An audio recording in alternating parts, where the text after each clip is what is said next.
Alors, je suis un amoureux des bistrots, que ce soit les bistrots de campagne ou les bistrots de ville, les bars-concerts, les bistrots parisiens, les bistrots du monde, ces petits lieux précieux pour la vie.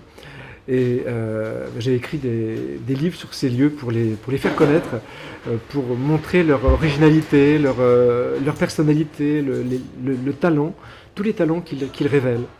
C'est un de mes sujets de travail, de loisirs. C'est vraiment des lieux où j'aime être et où j'aime rencontrer des gens.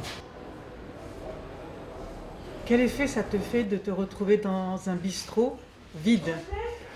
C'est un bistrot qui, de par le confinement et de par les limitations, n'est pas accessible au public. Donc on est dans un décor, dans un peu une coquille vide, puisqu'il n'y a pas les clients, il n'y a pas la vie, l'animation habituelle.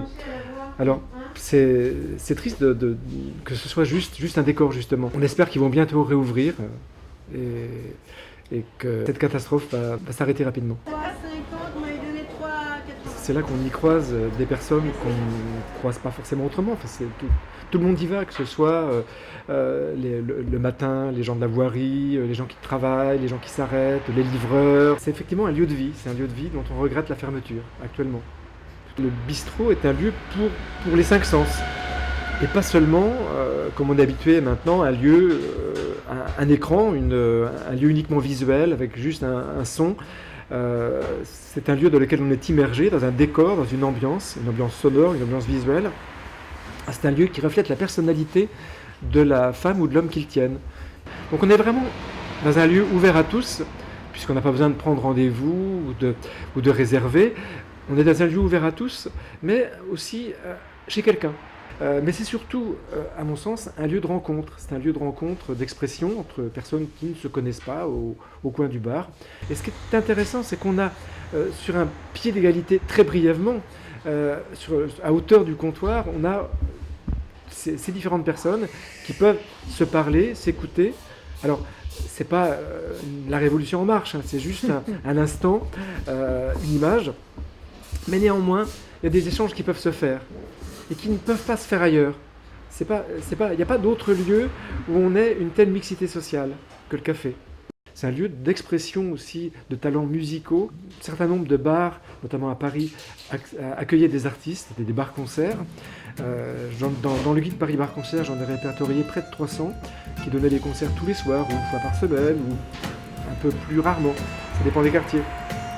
Et ces petits lieux étaient précieux pour l'expression des musiciens, l'expression des artistes, chanteurs, poètes. On pouvait y accueillir des expositions de photos aussi, différentes choses, ou d'art plastique. Alors, ces petits lieux sont fragiles parce qu'on a pu voir dans le 14e en particulier que beaucoup ont fermé, comme le Magique, comme le Mindron, comme l'artiste Café. L'entrepôt recommence plus ou moins, mais bon, là, on ne sait pas très bien ce qu'il va devenir.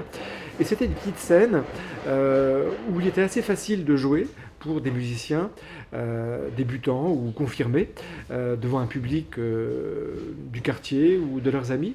Et c'est un lieu précieux pour que les musiciens apprennent la scène pour ceux qui débutent. Et c'est un tremplin. Et ces petites scènes tremplins, je ne sais pas ce qu'elles vont devenir après les confinements, après toutes les fermetures. On espère qu'elles vont continuer, mais elles sont très fragiles, plus fragiles que le bistrot ordinaire. Dans 5 minutes, c'est possible ou pas ? Déjà, on l'a subi, la situation. Comment on fait ? Nous, psychologiquement, on ne veut pas rester fermé, sinon on va mourir. Donc on n'ouvre pas pour gagner de l'argent, on ouvre pour pas mourir. Voilà, c'est tout. On veut garder le lien avec notre clientèle, on a une clientèle hyper fidèle. On a une vie de quartier et voilà, on essaie de continuer cette vie de quartier et on reste ouvert pour ça. Il ressemble à quoi le bistrot idéal de Pierrick Bourgault ? Alors, si j'avais le budget pour acheter un café, je ne sais pas si je le ferais, parce que c'est un travail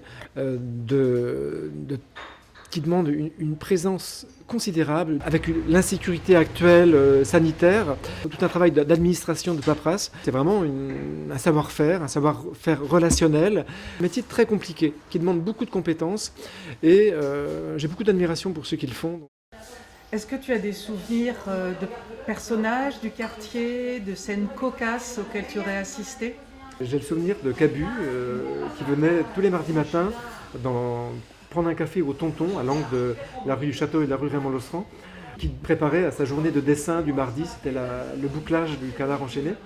Je prenais mon café au comptoir, il était là, on ne lui parlait pas forcément, on ne voulait pas le déranger, c'était juste cette présence à laquelle je pense souvent quand je passe près des tontons.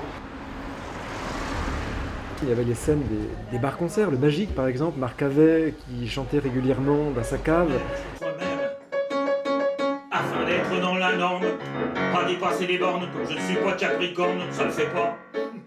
J'ai aussi le souvenir de Marie Fréval qui faisait du théâtre dans les bars du 14e, plutôt du côté de la Porte de Vanves, mais aussi du côté de la rue Raymond-Losserand, qui faisait des scènes au comptoir, parce que le comptoir est aussi une petite scène. Le comptoir est un théâtre où on peut être simplement spectateur, où on peut être acteur aussi. C'est un petit peu ça, ce double rôle. Et effectivement, j'ai aussi plein d'autres souvenirs de scènes entre des gens du quartier, des gens de passage, ce sont des lieux pleins de souvenirs. C'est aussi pour ça qu'on s'y attache et qu'on y revient. Aimer comme on aime le vent et se jeter dans la passion comme on se jette du balcon. Est-ce que c'est ça, aimer quelqu'un, faire confiance au point de laisser libre cours à la souffrance?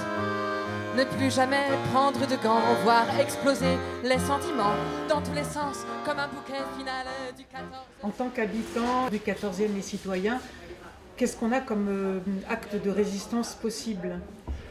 Un acte de résistance, c'est d'aller prendre des cafés, voilà, dehors, dans le petit gobelet en carton, ou mieux dans une tasse, si on peut leur demander, parce que quand même c'est aberrant qu'on ne puisse pas prendre un café dans une tasse à l'extérieur du café. Même si, paraît-il, c'est puni par la police. C'est important de leur commander aussi des repas à emporter. Ça les soutient financièrement, ça les rassure aussi sur leur existence,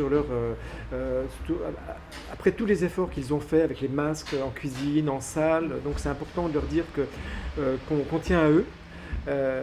Voilà, en espérant qu'ils réouvrent bientôt. Lancer une pétition sur ton site. Dans beaucoup de communes, il y a des bistrots encore qui peuvent recevoir des concerts ou accueillir des artistes. Ils sont soumis à plein d'incertitudes et de contraintes, et donc beaucoup de ces petits lieux ferment. Donc cette pétition, qui vient d'atteindre 7000 signatures, est une pétition pour dire combien c'est important de les préserver.